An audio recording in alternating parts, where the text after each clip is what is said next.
हाँ तो भाई, नमस्कार। राम राम सभी को। तो गुरु ज्ञान शिक्षण संस्थान भादरा के ऑनलाइन प्लेटफॉर्म पर आप सभी का स्वागत है। आज हम, जैसा कि थंबनेल से पता चल रहा है, कि राजस्थान का भूगोल शुरू कर रहे हैं। और राजस्थान के भूगोल में पहला टॉपिक हमारा रहता है हमेशा ही सामान्य परिचय। तो पहली क्लास तो आज मैं रिकॉर्डेड डाल रहा हूँ, उसके बाद हम लाइव जुड़ेंगे, ठीक है। तो सामान्य परिचय बड़ा ही शानदार सा टॉपिक है और बहुत ही गजब का टॉपिक है। इसमें अगर एग्जामिनर पर्सन पूछता है, अगर तो क्या पूछेगा ही पर्सन, तो फोकट के ही नंबर हैं, यानी फ्री के नंबर हैं, और ये नंबर हमें कैसे लेने हैं तो आज हम जानेंगे। तो बड़ा ही शानदार सा टॉपिक है, जुड़े रहिएगा और आराम से सारी चीज़ें समझ जाएंगे आप। तो राजस्थान के सामान्य परिचय में अगर देखें हम, सबसे पहले हमें क्या पढ़ना है। तो सर पढ़ना क्या क्या है, सामान्य परिचय तो मान ली बात। तो हम पढ़ेंगे, एक तो पढ़ेंगे नामकरण। क्या पढ़ेंगे? नामकरण। यानी राजस्थान को पहले, यानी प्राचीन काल में या इतिहास में अगर जाएं तो राजस्थान को किस नाम से जाना जाता था, उसके बारे में हम अध्ययन करेंगे। और उसके बाद में हम देखेंगे राजस्थान का क्षेत्रफल। उसके बाद में हम देखेंगे कि राजस्थान की आकार आकृति, है ना, किस प्रकार की आकृति है राजस्थान की, और आकृति का सिद्धांत किसने दिया। फिर हम देखेंगे कि राजस्थान की लोकेशन यानी स्थिति विश्व के संदर्भ में भी देखेंगे, और एशिया के संदर्भ में और भारत के संदर्भ में स्थिति एवं विस्तार। फिर हम राजस्थान की सीमा की चर्चा करेंगे। सीमा का मतलब तो आप जानते ही हो, आप जो जानते हो वो मतलब नहीं है यहाँ पर। सीमा का मतलब एक तो पढ़ेंगे हम अंतर्राष्ट्रीय सीमा यानी इंटरनेशनल बॉर्डर, एक पढ़ेंगे हम जो दूसरे राज्यों के साथ हमारी सीमा लगती है, अंतर्राज्यीय सीमा। ठीक है सर, और क्या पढ़ाओगे? और हम इसमें पढ़ेंगे हम जो आपके नवीनतम जिले बने हैं। क्या? जो नवीनतम जिले बने हैं वो, और जो नवीन संभाग बने हैं वो, यानी संभागीय व्यवस्था की हम चर्चा करेंगे। और नवीन जिले बने हैं उनके बारे में हम थोड़ा बहुत जानेंगे, क्योंकि यहाँ से प्रश्न अब आ सकता है। तो कुल मिला के ये सब कुछ हमारा रहने वाला है। तो इसमें सबसे पहले आज हम शुरू करने वाले हैं राजस्थान का नामकरण। तो राजस्थान के नामकरण में अगर देखा जाए तो क्या सर इससे प्रश्न आते हैं क्या? बिल्कुल आते हैं, तभी तो हम पढ़ रहे हैं। तो राजस्थान के नामकरण में सबसे पहले अगर बात की जाए तो यहाँ पर हमें उल्लेख मिलता है एक शिलालेख का, गोशुंडी शिलालेख। कौन सा शिलालेख? गोशुंडी शिलालेख। गोशुंडी शिलालेख चित्तौड़गढ़। गोशुंडी शिलालेख चित्तौड़गढ़। गोशुंडी शिलालेख चित्तौड़गढ़ जो है वो 532 ईस्वी का है। कोई मतलब नहीं है, 532 ईस्वी का है। अब मतलब की बात क्या है कि गोशुंडी शिलालेख में हमारे राजस्थान के लिए एक शब्द मिलता है, राजस्थानीय। कौन सा शब्द है? राजस्थानीय शब्द। ये हमें याद रखना है, याद हो जाएगा, ठीक है। फिर हम बात करें कि एक शिलालेख आता है बसंतगढ़। कौन सा गढ़? बसंतगढ़ शिलालेख। ये बसंतगढ़ शिलालेख जो है ये सिरोही में है। तो इसका मतलब ये हो गया कि बसंतगढ़ का किला भी कहाँ है? सिरोही में। ये बसंतगढ़ सिरोही अभिलेख जो है वो 682 विक्रमी संवत,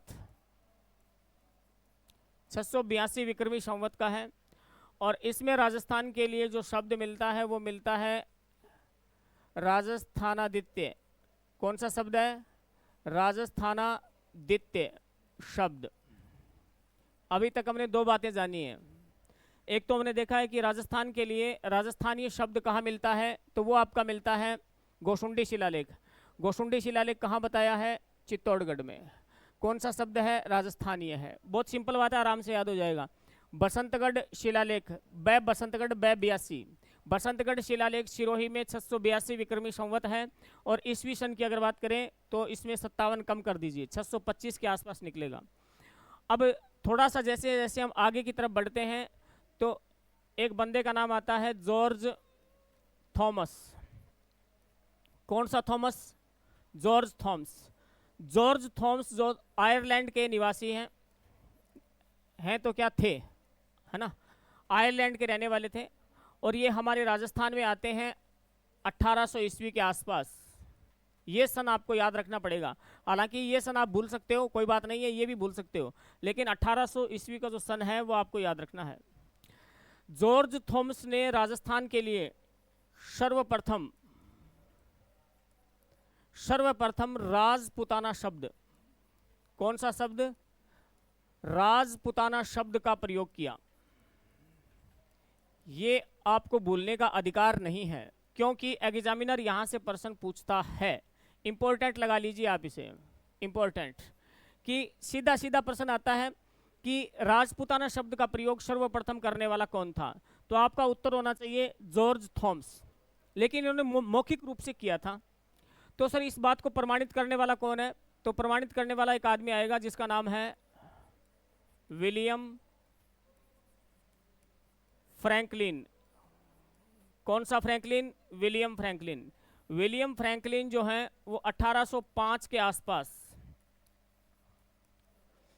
इन्होंने एक बुक लिखी थी, किताब, और वो किताब आप लोगों को याद होनी चाहिए। किताब का नाम था the military memoirs of George Thomas. किताब का नाम बोलो एक बार, the military memoirs of George Thomas. ये किताब आपको सीधा सीधा देकर पूछी जा सकती है कि इसके राइटर कौन है, तो ध्यान रखना, the military memoirs of George Thomas. इसके राइटर जॉर्ज थॉमस नहीं है तो कौन है? विलियम फ्रैंकलिन है, और ऐसा प्रश्न पूछा गया है। तो टाबर कह रहा है जॉर्ज थॉमस अठहई और जॉर्ज थॉमस, तो सिद्ध यहाँ कर दे, लेकिन ये गलत है।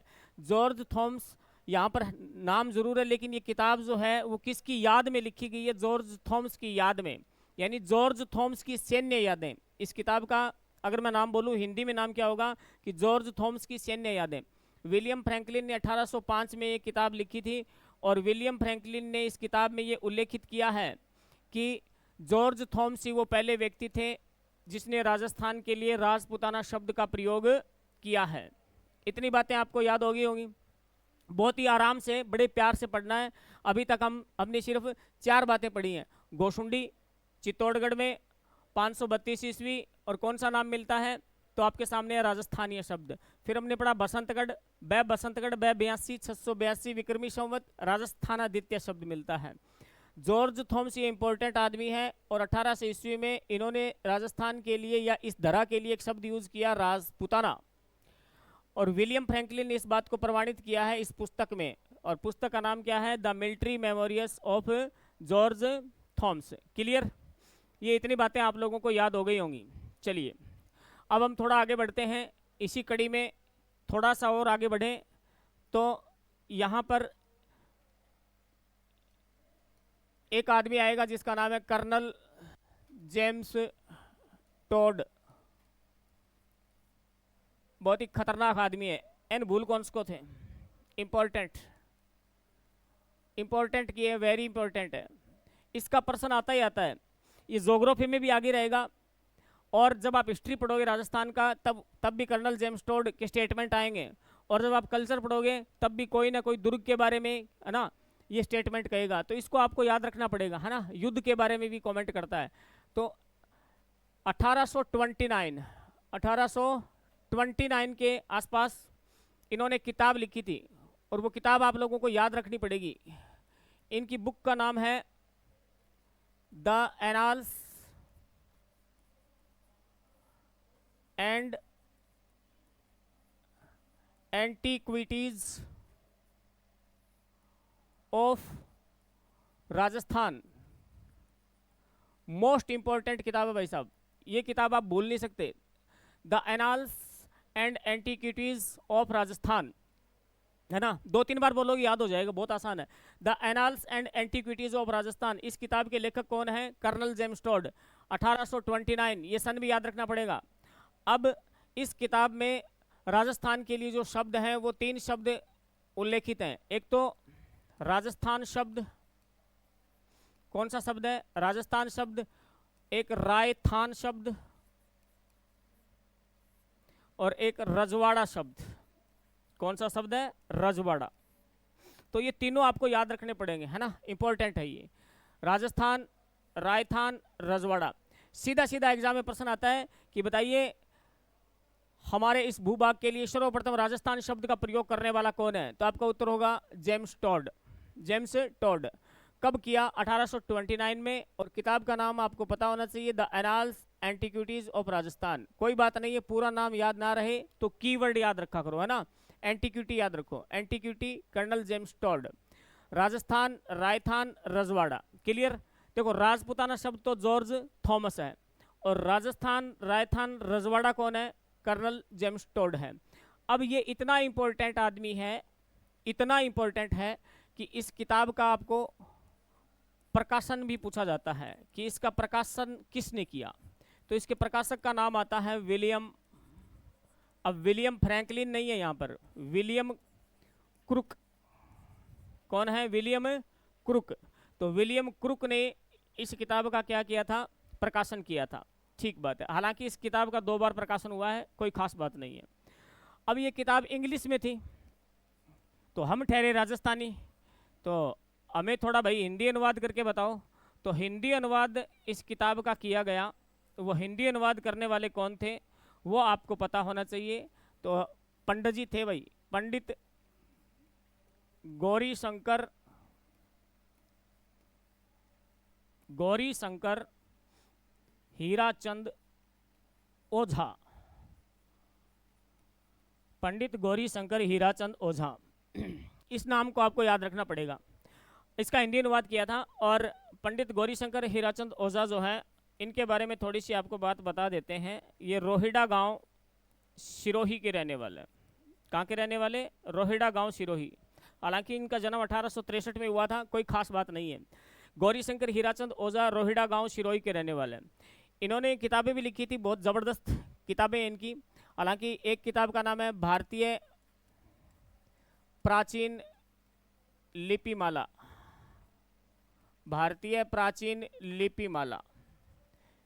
एक किताब है इनकी राजपुताने का इतिहास। किसका इतिहास? राजपुताने का इतिहास। और भी बहुत सारी किताबें इन्होंने लिखी थी, बीकानेर का इतिहास, उदयपुर का इतिहास, डूंगरपुर का इतिहास।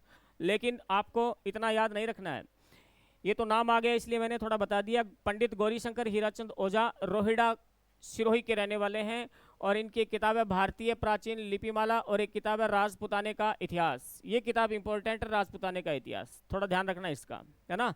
और भारतीय प्राचीन लिपिमाला। देखो लिपि, लिपि मतलब लिपस्टिक। लिपस्टिक कौन लगाती है? गौरी, है ना। गौरी क्या लगाती है? लिपस्टिक लगाती है। ऐसे याद रख लेना, उल्टा सीधा करके कहीं याद रख लो। और रोही, रोही का मतलब हम आगे जब भौतिक प्रदेश पढ़ेंगे तब भी जिक्र करेंगे, रोही, है ना। रोही एक उपजाऊ क्षेत्र होता है, और हम तो यहाँ पर कहते भी हैं अपने राजस्थान में, रोही को मतलब खेत। कठ जा गया हुआ है, बोलो रोही में जा गया वहाँ, खेत में जा गया वहाँ। तो रोही यानी खेत। और खेत में क्या होते हैं? बोझा। के वह बोझा, खेत में क्या होते हैं? बोझा। यहाँ करके जोड़ दियो तो याद हो जाओ, है ना। तो ये पंडित गौरी शंकर हीराचंद ओझा। चलिए, अब ये इतना अपना कंप्लीट हो गया है मामला, तो आपको समझ में आ गया होगा। कर्नल टॉड है, 1829 है, ठीक है। किताब आप भूल नहीं सकते, the annals and antiquities of Rajasthan है। 3 नाम है भाई, राजस्थान, रायथान, रजवाड़ा। राजस्थान शब्द देखिए पूछा जाता है एग्जाम में, याद रखना ये। और इसका प्रकाशक करने वाला कौन था? William crook. हिंदी ट्रांसलेट किसने किया था? गौरी शंकर हीराचंद ओझा, रोहिड़ा गांव सिरोही के रहने वाले। कमाल की बात है कि रोहिड़ा में भी रोही है, सिरोही में भी रोही है। रोही का मतलब खेत ही होता है, खेत में होते हैं बोझा, ठीक है। चलो, समझ में आ गया होगा। आगे बढ़ जाते हैं हम लोग। कर्नल टॉड की एक किताब और आती है, और उस किताब का नाम है the travels in western India. The travels in western India. बहुत ही खतरनाक किताब है, the travels in western India.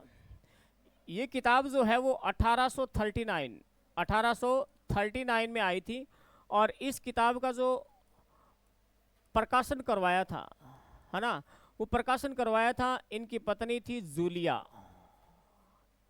कितना प्यारा नाम है, जूलिया। हालांकि इसका पूरा नाम जो है वो जूलिया कल्टरबर्ग है, लेकिन अपने को सिर्फ इतना ही याद रखना है जूलिया। और शॉर्ट में याद रखो तो याद रख लो जूली। जूली याद हो जाएगा आप लोगों का ना, जूली जूली एक गाना भी है। तो कर्नल टोड की पत्नी का नाम क्या है? जूलिया है, ये इनकी वाइफ है, पत्नी। इन्होंने इस किताब का प्रकाशन करवाया था 1839 में। हालांकि टोड की मृत्यु हो गई थी। टोड की मृत्यु कोई पूछता नहीं, ध्यान रखना पेपर में। टोड की मृत्यु हुई थी 1835 में। तब जो है वो इस किताब का प्रकाशन 1839 में किसने करवाया था? जूलिया ने करवाया था। ठीक है साहब। कर्नल टोड का जन्म वैसे 1782 में हुआ था, 1782 में। ठीक है। अब कर्नल टोड जो है, इनको 2-3 संज्ञा दी जाती है। इन्हें कहा जाता है घोड़े वाले बाबा। कौन से बाबा? घोड़े वाले बाबा। क्योंकि इन्होंने राजस्थान का इतिहास जो है वो घोड़े पर घूम घूम के लिख दिया था, है ना। और इन्हें कहते हैं राजस्थान इतिहास का पितामह। राजस्थान के इतिहास का पितामह कौन? Colonel James Tod. Colonel James Tod बहुत इंपॉर्टेंट आदमी है। और जब घोड़े वाले बाबा है तो आगे घोड़े गाड़ो कोई नाम तो होगो। ठीक है। इनके घोड़े का नाम के लिख दियो रे। इनके घोड़े का नाम, ठीक है, आजकल ईशा प्रश्न चलन में ध्यान रखियो, अलबुर्ज। ठीक है, अलबुर्ज। इनके घोड़े का नाम क्या है? अलबुर्ज। ठीक है। तो क्या पढ़ा हम लोगों ने, की कौन पढ़ी होता है? तो इनकी किताब, दूसरी किताब है the travels in western India. याद कैसे रखोगे? ये दूसरी किताब है। कौन सी किताब है ये? दूसरी। Travel two, travel two, travel two, ऐसे याद रख लो। Western India 1839। प्रकाशन किसने करवाया? जूली ने करवाया था। टोड की मृत्यु कब हो गई थी? 1835 में। घोड़े वाले बाबा वैसे लंदन के रहने वाले थे, और इन्हें राजस्थान के इतिहास का पितामह कहते हैं या जनक कहते हैं, एक ही बात है। इनके घोड़े का नाम आता है अलबुर्ज। क्या नाम आता है? अलबुर्ज आता है। स्क्रीनशॉट ले लो आप।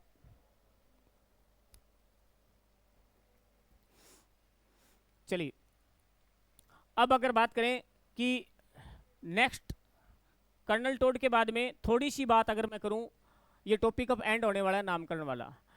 हमारा वाल्मीकि द्वारा एक रचित ग्रंथ है रामायण। तो रामायण में राजस्थान के लिए एक शब्द उल्लेखित है, और वो शब्द एक दो बार पूछ लिया गया है। रामायण में राजस्थान को कहा गया है मरु कांतार।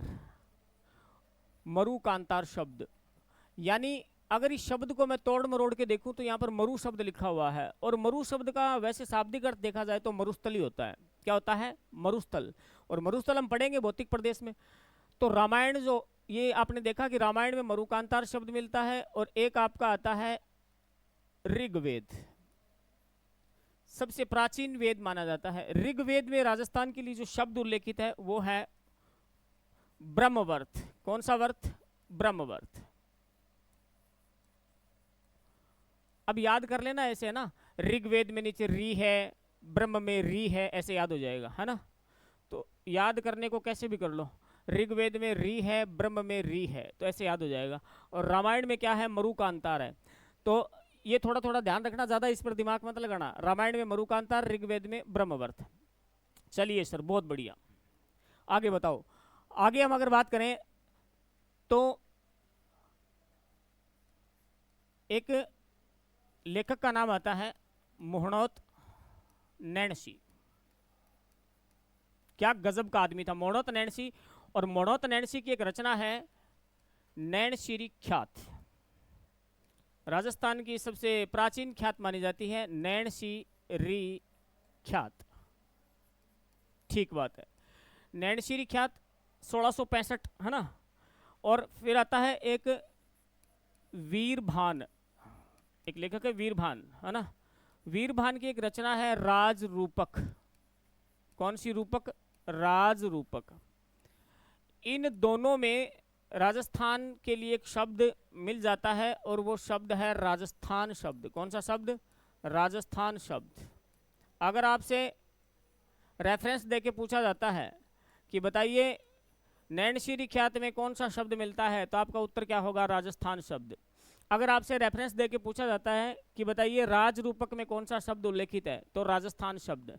ये मोणोत नैनशी के बारे में आप लोग जानते हो कि मोणोत नैनशी जो है ये महाराजा जसवंत सिंह के दरबारी कवि थे। महाराजा जसवंत सिंह, मारवाड़ के राजा थे ये, महाराजा जसवंत सिंह के दरबारी कवि मोणोत नैनशी। जनसंख्या पर सबसे पहले, जनगणना पर सबसे पहले आंकड़े जारी करने वाले मोणोत नैनशी, महाराजा जसवंत सिंह के दरबारी कवि। ज़्यादा डिटेल इनकी हम पढ़ते हैं इतिहास में। जब राजस्थान का इतिहास पढ़ा जाएगा तब मोणोत नैनशी को डिटेल से पढ़ा जाता है। तो मोणोत नैनशी, नैनशीरी ख्यात राजस्थान की सबसे प्राचीन ख्यात मानी जाती है। राजस्थान की सबसे प्राचीन ख्यात है ना। ख्यात, बात, ये अलग अलग चीज़ें होती हैं। तो मोणोत नैनशी हो गया और वीरभान हो गया।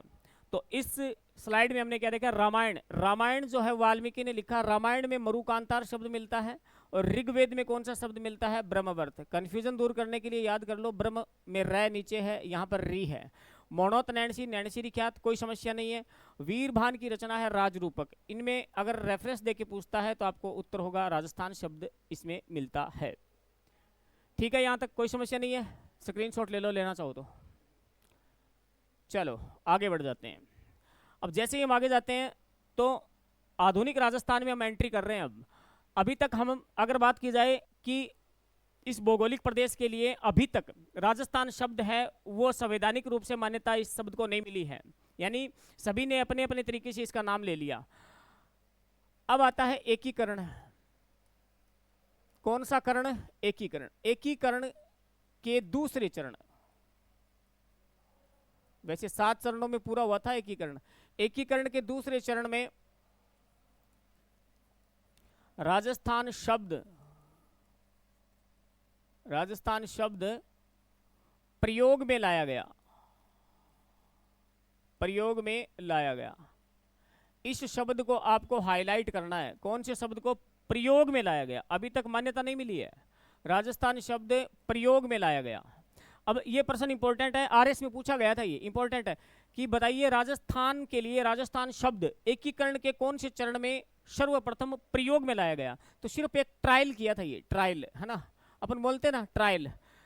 लेकिन अब संवैधानिक मान्यता भी देनी पड़ेगी भाई। तो एकीकरण का छठा चरण आता है। एकीकरण के छठे चरण में राजस्थान शब्द को संवैधानिक मतलब कानूनी मान्यता दे दी। अब राजस्थान को राजस्थान ही कहेंगे, संवैधानिक मान्यता दे दी गई। शाबाश, समझ में आ गया यहां तक? देखो ये इंपॉर्टेंट लाइनें दोनों ही। अगर आपसे पूछे ना संवैधानिक मान्यता कब दी गई, तब तो एकीकरण का कौन सा चरण होगा? छठा चरण। और एकीकरण का छठा चरण जो था वो था 26 जनवरी 1950। और 26 जनवरी को ही हमारा संविधान लागू हुआ था देश का। इसीलिए संवैधानिक मान्यता राजस्थान शब्द को कब दी गई थी? तो वो दी गई थी आपके छठे चरण में। डायरेक्ट एग्जाम में प्रश्न पूछता है कि राजस्थान शब्द प्रयोग में कौन से चरण में लाया गया, तब तो होगा दूसरा चरण। ठीक है, अगर पूछ ले कि संवैधानिक मान्यता कब दी गई, तो संविधान से याद रखना 26 जनवरी, और 26 में 6 है तो चरण कौन सा है? छठा है, ऐसे याद रख लेंगे हम। ठीक है, तो ये चीजें होंगी नामकरण को लेकर। तो नामकरण को लेकर हमने बहुत ही आसानी से और आसान भाषा में समझा है, कोई ज्यादा बड़ी बात नहीं है। इसमें आपको याद रखने वाली कौन सी बातें हैं कि एक तो आपको याद रखना है जॉर्ज थॉमस। भाई जॉर्ज थॉमस ने राजस्थान के लिए कौन सा शब्द यूज किया था? तो राजपूताना, याद हो जाएगा। अब इन्होंने मौखिक रूप से यूज किया था, इस बात को प्रमाणित किया था विलियम फ्रैंकलिन ने 1805 में। किताब का नाम क्या था? The military memorials of mister George Thomas, याद हो जाएगा। उसके बाद में कर्नल जेम्स टोड, बहुत ही खतरनाक आदमी है, भूल नहीं सकते। कर्नल जेम्स टोड जो है वो 1829 में आए थे। घोड़े वाले बाबा कहते हैं, राजस्थान के इतिहास का जनक या पिता कहा जाता है। कर्नल जेम्स टोड की किताब थी the annals and antiquity of Rajasthan. इस किताब में 3 शब्द बताए मैंने, राजस्थान, रजवाड़ा और राजस्थान। फिर इस किताब का प्रकाशन करवाया था विलियम क्रूक ने और हिंदी अनुवाद किया था पंडित जी ने, ठीक है, याद हो जाएगा। उसके बाद में हमने बात करी थी कि इनकी दूसरी किताब आई थी ट्रेवल्स, है ना, ट्रेवल्स नाम से आई थी।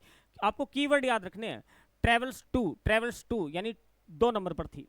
और उस किताब का प्रकाशन करवाया था जूलिया ने 1839 में, क्योंकि कर्नल टोड की मृत्यु हो चुकी थी 1835 में।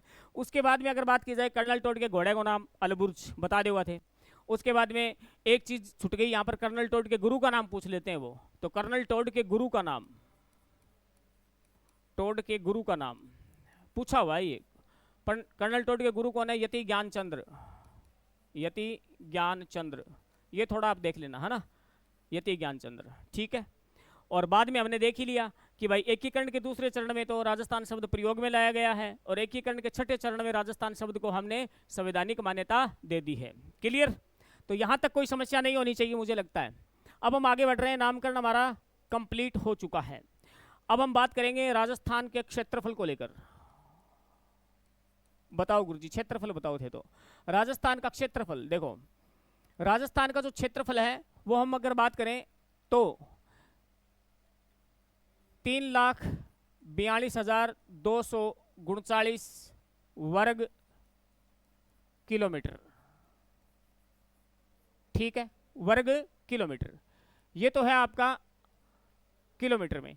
लेकिन आजकल ट्रेंड थोड़ा चेंज हो गया है। अगर आपसे पूछ ले कि वर्ग मील में बताओ, तो आप बता देना 132,140 वर्ग मील, अप्रोक्सीमेटली, लगभग, यानी 140 की जगह आपको 39 भी लिखा हुआ मिल सकता है, वो भी सही है। तो ये आपका राजस्थान का क्षेत्रफल है। अब भारत से थोड़ी तुलना करते हैं हम, है ना, इंडिया से। देखो कि क्षेत्रफल के आधार पर, किसके आधार पर? क्षेत्रफल के आधार पर भारत में स्थान। तो क्षेत्रफल के आधार पर भारत में स्थान पूछे तो राजस्थान का स्थान आता है नंबर 1 पोजीशन। हालांकि पहले जो था ना, पहले कब सर?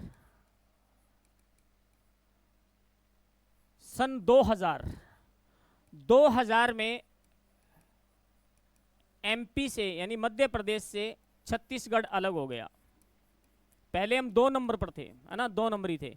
मध्य प्रदेश से छत्तीसगढ़ अलग हो गया, अलग स्टेट बन गया, और तब से हमारी पोजीशन है वो भारत में 1 नंबर पर है। ये थोड़ा नोट डाउन करके लिखेंगे आप, है ना। एमपी से छत्तीसगढ़ अलग हो गया, तब जो है वो हमारी जो पोजीशन है वो भारत में क्या है? पहली पोजीशन है क्षेत्रफल के आधार पर। क्लियर? ठीक बात है। अब कई बार वो तुलना करवा लेता है भारत के क्षेत्रफल की राजस्थान के क्षेत्रफल के साथ। तो राजस्थान के क्षेत्रफल का भारत के क्षेत्रफल में योगदान यानी कितना परसेंट है? तो ये प्रतिशत आपको याद रखना पड़ेगा, एज इट इज 10.41, 10.41%, या लगभग 1/10वां भाग। लगभग कौन सा भाग है? 1/10वां भाग। ठीक है, चलो बढ़िया। अब देखो यहां पर क्षेत्रफल कितना है अपना? 3,42,239 वर्ग किलोमीटर। वर्ग मील में पूछ ले तो बता देना 132 से 140 वर्ग मील। क्षेत्रफल के आधार पर भारत में स्थान कौन सा है अपना? पहला स्थान है। और क्यों है? सन 2000 से पहले हमारी पोजीशन कौन सी थी? 2 नंबर पर थे हम। राजस्थान के क्षेत्रफल का भारत के क्षेत्रफल में योगदान कितना है? तो 10.41%, या लगभग 1/10वां भाग। ये वेरी इंपॉर्टेंट है, मोस्ट इंपॉर्टेंट है। ये सीधा सीधा एग्जाम में प्रश्न आ जाता है यहाँ से। अब अगर बात की जाए कि थोड़ा सा विश्व में भी देख लेते हैं, तो राजस्थान के क्षेत्रफल का विश्व के क्षेत्रफल में योगदान तो मात्र और मात्र 0.25%। अल्यो साहब, इतो ही है, बिल्कुल इतो ही है। देखो बहुत ही आसान भाषा में है, ये 2 डाटा है वो याद रख लेना, बाकी कोई मतलब नहीं है। देखो राजस्थान का क्षेत्रफल का भारत के क्षेत्रफल में योगदान कितना है, तो 10.41%, सीधा सीधा याद रखना है। उसके बाद में राजस्थान के क्षेत्रफल का विश्व के क्षेत्रफल के अकॉर्डिंग अगर देखें तो 0.25%, बहुत कम है भी, बिल्कुल। इतना याद हो गया, ठीक है। आगे बढ़ जाते हैं। आगे जैसे देखें तो यहां पर अगर बात करें, आजकल प्रश्न आते हैं कुछ ऐसे कि राजस्थान के क्षेत्रफल की तुलना विश्व के कुछ देशों के साथ। हाँ गुरुजी, इस प्रश्न में देखा तो है, तो वही देखेंगे हम यहां पर। और बहुत ही जटिल मामला है, लेकिन अपन याद कर लेंगे इसे ना, अगर आप मेरे साथ बने रहोगे तो याद हो जाएगा आराम से। यानी राजस्थान का क्षेत्रफल जो है वो विश्व के कुछ देश हैं उनके साथ हम तुलना करने वाले हैं। तो सबसे पहले तो देखेंगे हम कि राजस्थान का जो क्षेत्रफल है वो किन देशों के लगभग बराबर है। तो जर्मनी, जय फॉर जर्मनी, जय फॉर जापान, ठीक है, पोलैंड, पोलैंड, और पै के बाद क्या आता है, फै, फिनलैंड, ठीक है, नॉर्वे, और एक आता है Congo Republic, Congo Republic, Congo Republic. ये जो मैंने देश लिखे हैं यहां पर, इनके लगभग राजस्थान बराबर है, लगभग बराबर है। और एग्जाम में यहां से प्रश्न खूब आ रहे हैं आजकल, सीधा सीधा पूछता है आपसे। तो याद कैसे रखोगे, याद आपको रखना है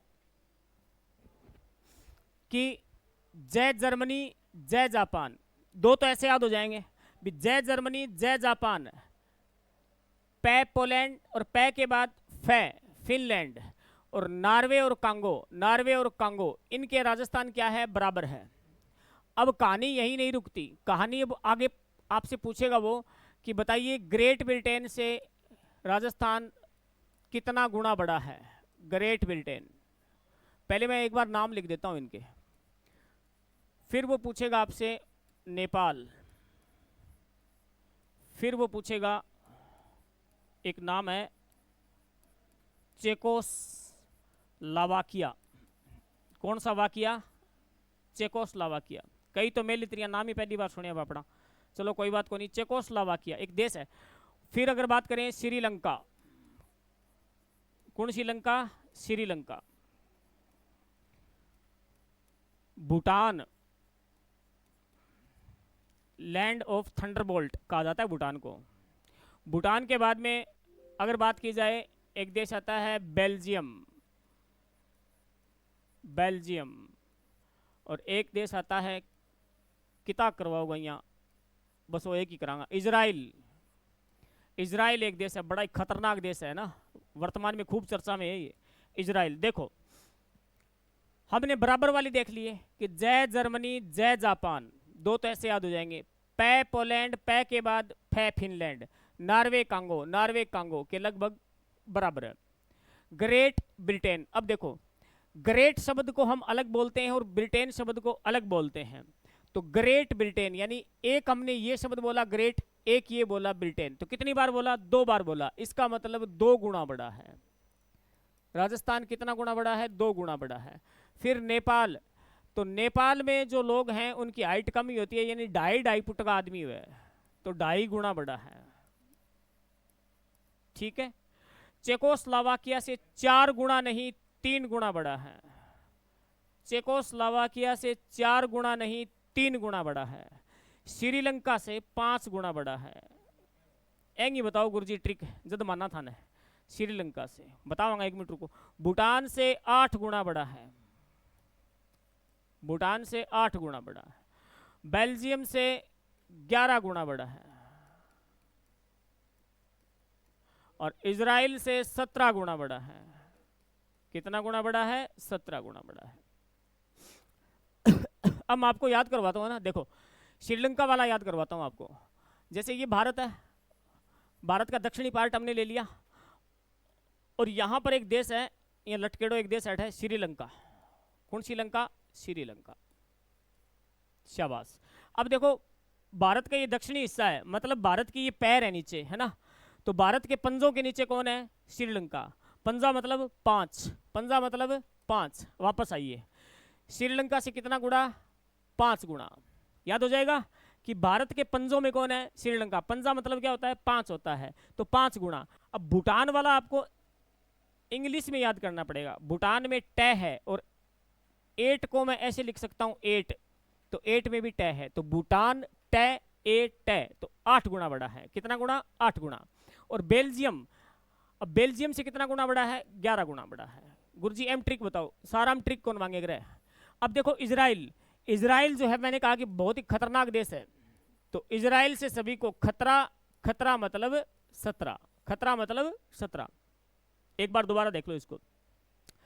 ग्रेट ब्रिटेन, 2 वर्ड बोले मैंने, तो कितना गुणा? 2 गुणा। नेपाल, अब नेपाल के लोग होते हैं उनकी हाइट थोड़ी क्या होती है? कम होती है, तो ऐसे याद रख लो 2.5 फुट का आदमी हुआ है। कितना कितना फुट का? 2.5 फुट, 2.5 गुणा। चेकोस्लोवाकिया से 4 गुणा नहीं 3 गुणा बड़ा है। श्रीलंका, अब श्रीलंका वाला मैंने बता दिया आपको कि भारत के पंजों में कौन? श्रीलंका। पंजा मतलब 5। भूटान ट 8 ट, 8 गुणा। बेल्जियम सीधा याद रख लो 11 गुणा बड़ा है। इजराइल, इजराइल से सबको खतरा, खतरा मतलब 17। ये याद हो गए ना। और बराबर वाले कौन है? जय जर्मनी, जय जापान, पै पोलैंड, पै के बाद फै Finland, Norway Congo, Norway Congo. ये याद हो गया, ये लगभग क्या है? बराबर है। तो इतनी बातें याद हो गई क्या आपको? ठीक है, कोई ज़्यादा बड़ा नहीं पढ़ा हमने, है ना। कोई इतना विशालकाय नहीं पढ़ा है कि आप इतना मतलब ये हो रहे हो कि हाँ सर क्या पढ़ा दिया आपने, क्या नहीं पढ़ा है। कुछ ही नहीं पढ़ा है, बहुत ही आसान लैंग्वेज में, बहुत ही इजी स्टार्ट किया है हमने, और इतना बढ़िया पढ़ाया है कि मुझे लगता है कि आप लोगों को याद हो गया होगा। ठीक है, तो ये राजस्थान का हम सामान्य परिचय शुरू कर चुके हैं, जिसमें सबसे पहले हमने नामकरण से स्टार्ट किया है।